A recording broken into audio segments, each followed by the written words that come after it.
Hello and welcome to the smartsocial.com podcast. Today we have a mother and daughter, and we're going to talk about what they're doing in Girl Scouts, but we thought we'd bring you along for the ride. So today we're going to talk with the daughter, Juliana, about how she's using different apps. And we're going to talk a little bit about Instagram, Roblox, YouTube, Spotify, maybe some of the other social media things that she doesn't even know she's using. We're going to give a little bit of feedback from Diana, her mother, who's here live with us as well. And we're going to talk about what do these social media apps do to make all of the peers in this school feel great, or are there any negative effects? And also, what are some things that parents need to understand more from real students? So that's why we're here today. Juliana and Diana, welcome to the video. Juliana, tell us what you're trying to achieve, what you're going after in Girl Scouts. I'm trying to achieve my Girl Scout Gold Award, and it's the highest achievement in Girl Scouts, and only 6% of girls in Girl Scouts achieve it. Congratulations. That's great. And you're a ninth grader. Today, we're asking Juliana several questions. So you said you have an iPhone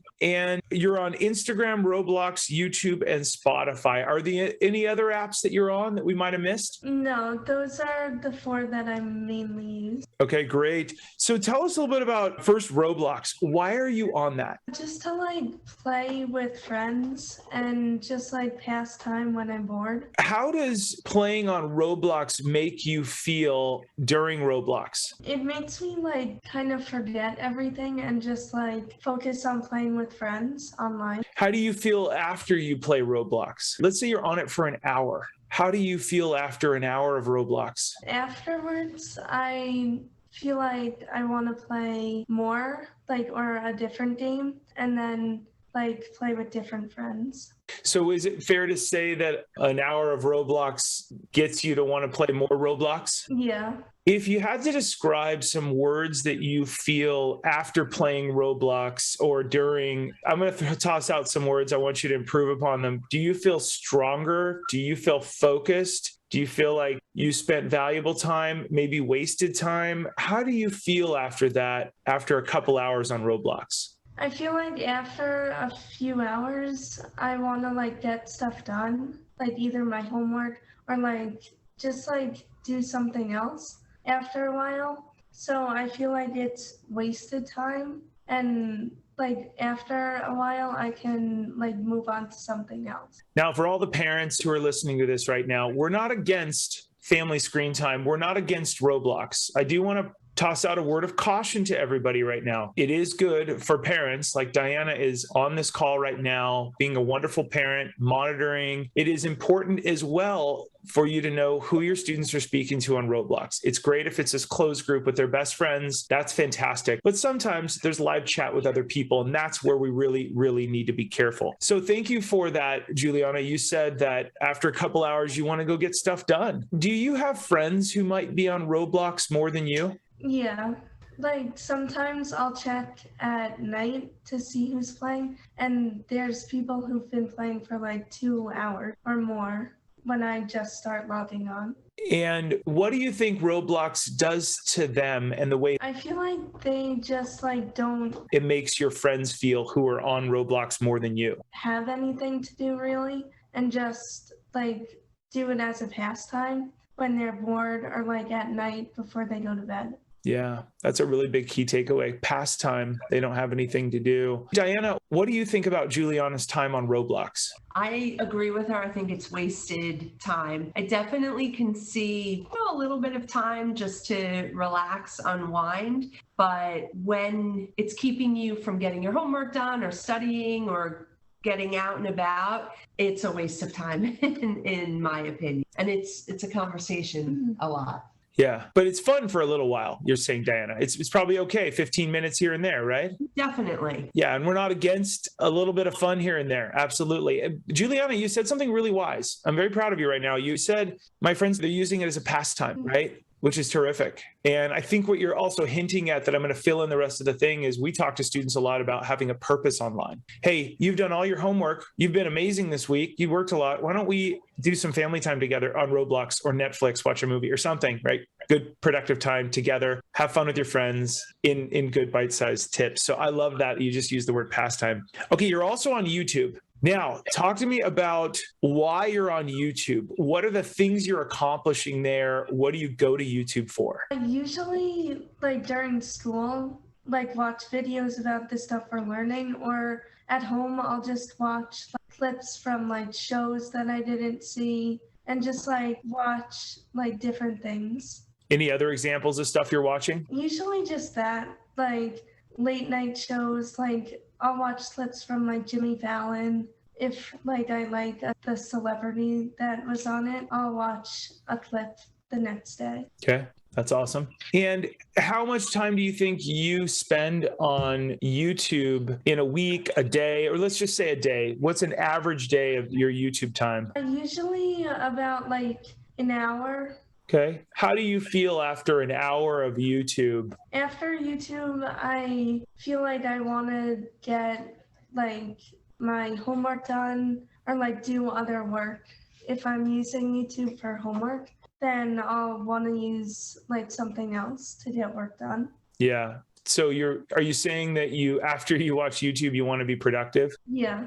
Yeah. And how do you feel about that? Meaning, how does an hour, or let's just say 2 hours of YouTube make you feel? Do you feel like that time was wasted? Do you feel if you're careful, you could actually learn a lot? Or do you feel like you're just putting off stuff? Give me a little bit of feedback on the 15-year-old mind of what that feels like. I think like you can use YouTube for getting stuff done. So you can be productive while on it, but then you have to be careful to not get sidetracked while using YouTube, to not go on like other videos and then spend more time just watching other things. Is there anything really positive you've learned outside of schoolwork you've learned on YouTube in the last couple months? I'll watch YouTube to like learn how to like make something, like if I want to learn how to make a dessert or like a craft or something.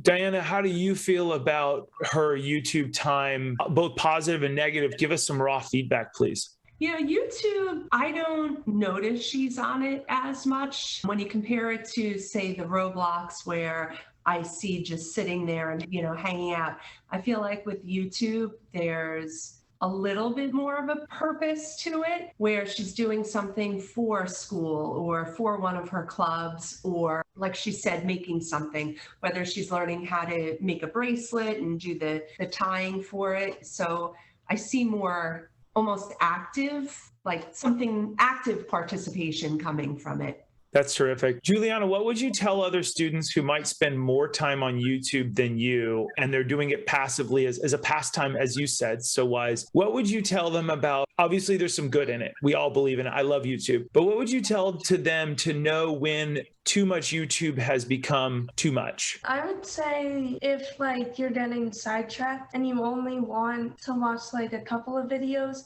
or just one video, then after like 2 hours of just like searching through YouTube, then that would become like too much. And then you should start like getting off it. Okay. That's very fair. Thank you. All right, let's dive into Spotify. Why are you on Spotify? Just to listen to music and like listen to what new songs have come out, and to like create playlists with some of my friends. What else do you do while you're on Spotify? Just like go through my account and like see what like the daily mixes are, and see like what shows up for what I should listen to like on that day. While you're listening to music, is there something you're doing in real life? Yeah, like I'll listen to music when I do my homework sometimes. How does listening to music while you're doing your homework compare to doing your homework without music? Is there a benefit? Does it make you pass the time? Or is there a way to stay focused a little bit more with the music? Yeah, I think it makes like doing my homework more fun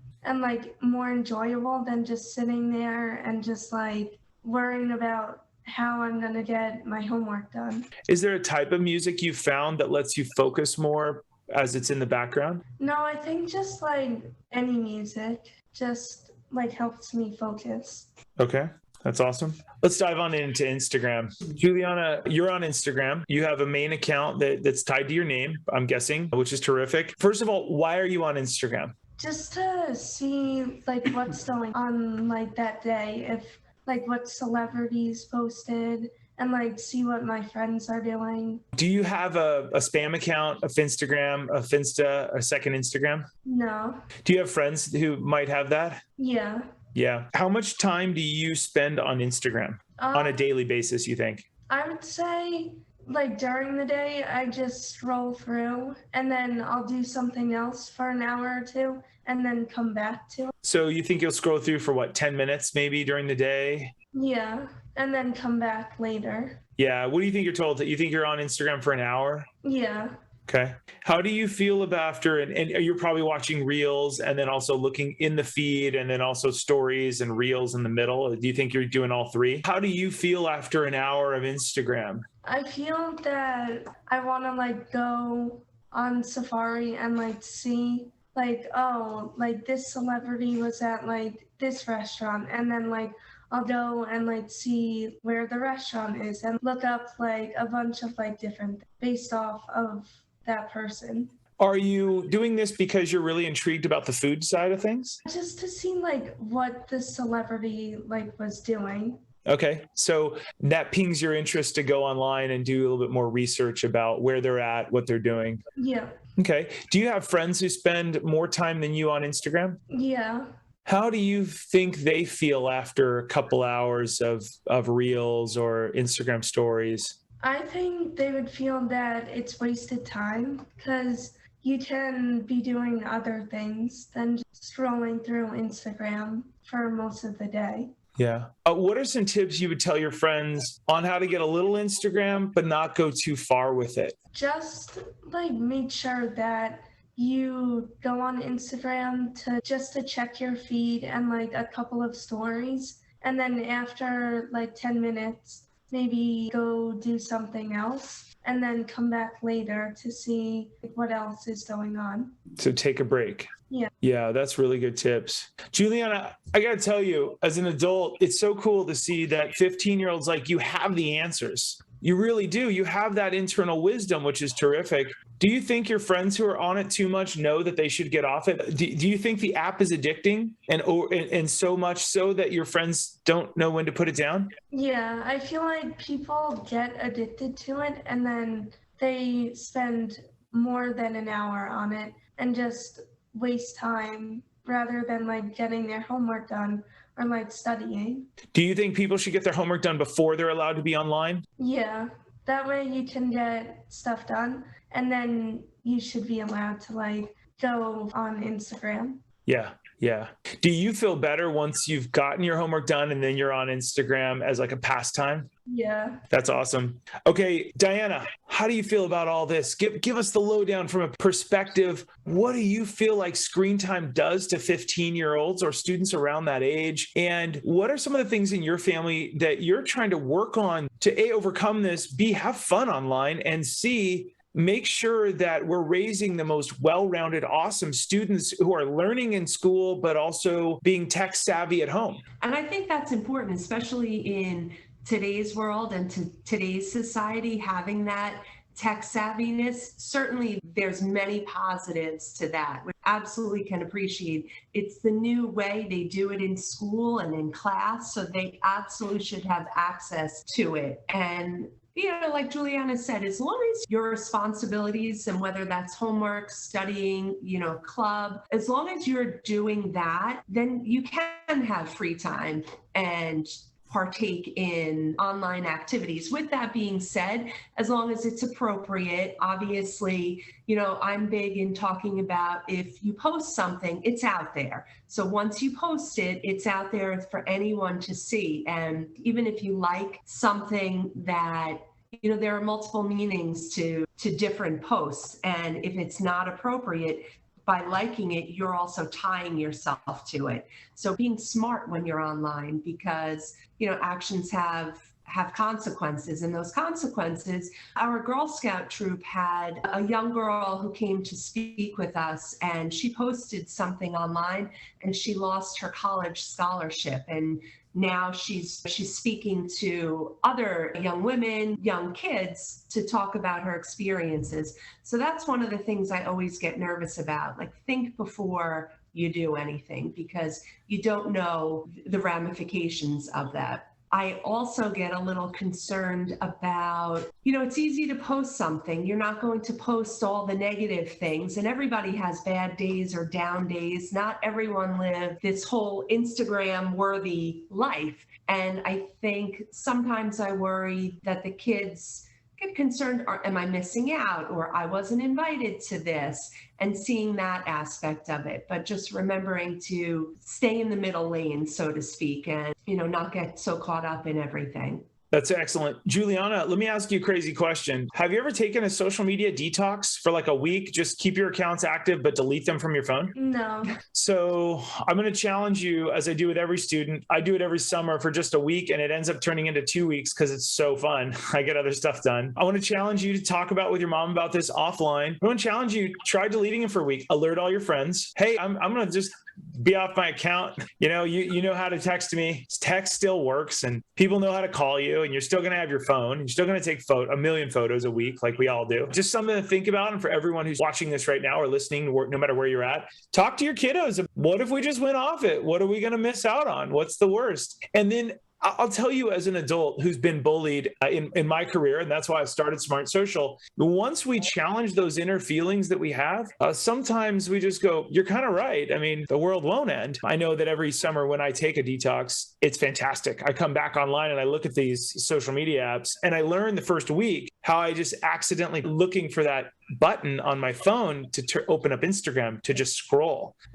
Just absolutely fascinating. So Juliana, what are some of the other stressors you feel that people might have when it comes to screen time, or just having a phone too much, or not having a purpose instead of a pastime? What are some of the other things you're seeing that you wish some of your friends or some of your friends' parents knew? Not just like go on it for too many hours, and just use it once you get all your work done. So that way, like, you still feel accomplished and you want to get stuff done. And then afterwards, you can like Instagram or go on Roblox to play with friends. So how much time is the right amount of time for students in general? Is an hour a good amount of time to be online during the day that's minimal? Is it 2 hours? What do you think? I think an hour. And then if you want, like later, you can always take a break and then come back to it. Is your phone next to your bed? Do you ever find that it wakes you up at night, or if you can't sleep, you go to it and check it? Yeah, if I can't sleep, I'll check my phone. And then like usually at night, I'll turn it off, and then I'll turn the ringer off so it won't like buzz or anything. And then come back to it if I can't sleep. Do you think it's good to check your phone in the middle of the night? No, because then it'll pull me in more, and then I'll want to keep checking like Instagram and then see who's on Roblox.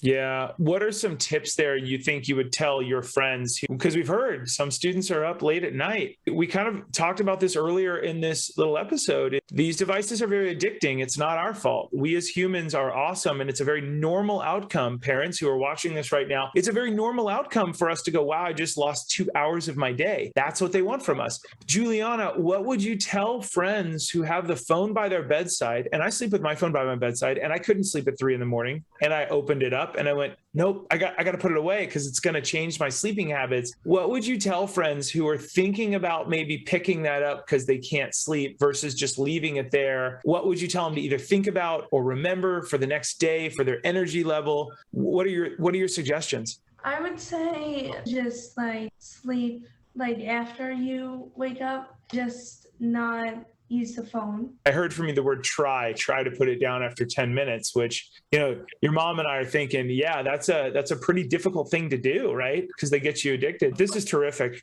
Mom, what are your final words on this? What do you want to let other parents know, other students, that the relationship you two have is pretty awesome. I can already tell right now. It's pretty great. There is no perfect relationship with technology and students. We learn every year, and every year is like dog years. It's a tremendous amount of stuff that happens in technology every single year with the new apps and devices and everything. What would you tell parents going forward? What's your word of caution and optimism. Juliana's a twin, so her sister as well. They know more than I do with technology. I don't have Instagram. They know more than I do. And I think showing them and giving them the tools to make those good, positive decisions. Obviously, like you said, no one is perfect. She's going to wake up in the middle of the night, probably waste time on the phone, but just trying to make positive choices and don't let things get to you. If you see a post or, somebody else doing something, but as we've been saying, there's good and bad.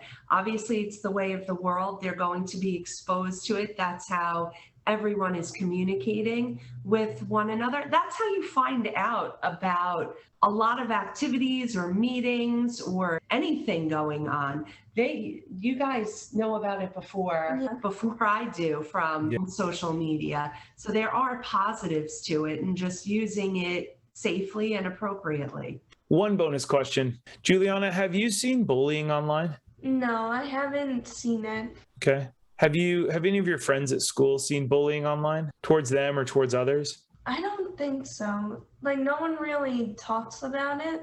It's just like, oh, like if you followed this one person, you would see it. Do you have any friends that might have a little bit of anxiety because of social media? Yeah, I think some people are worried about like who's doing what, and like if someone's doing a better thing than they are, then they get jealous and then they would want to do like what they're doing and just like be like really jealous of other people. What would you tell them? I would say try to like enjoy what you're doing. Those people who are doing something fun right now may not be doing something fun like when you're doing something. So everyone gets their chance to post whatever they want and just like have fun and not be jealous of other people. Do you think it would be good for those friends who get jealous or they have fear of missing out, FOMO? Do you think it'd be good for them to delete the apps for a week and take a little offline time?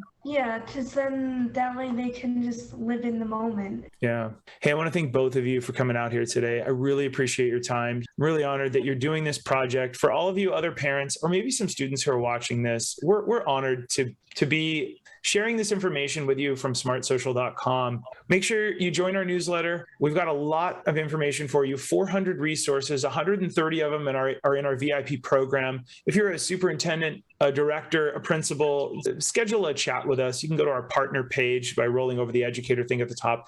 Let's talk about protecting your community with all of our resources. We have an incredible vision to protect students, to keep them safe on social media. So someday students like Juliana can start to shine online with an amazing online resume, with an amazing purpose online, well-rounded, and they are planning their career, their internship, their college, and everything else using the digital tools that we're showing them how to use. But when their parents aren't around, they're making amazing, wise decisions, and they're learning online. I'm Josh Oakes with smartsocial.com. Thankful for the two of you and everyone watching this here today. We hope to see you on the next episode. As always, keep it light, bright, and polite. Your students are watching. Have a great day.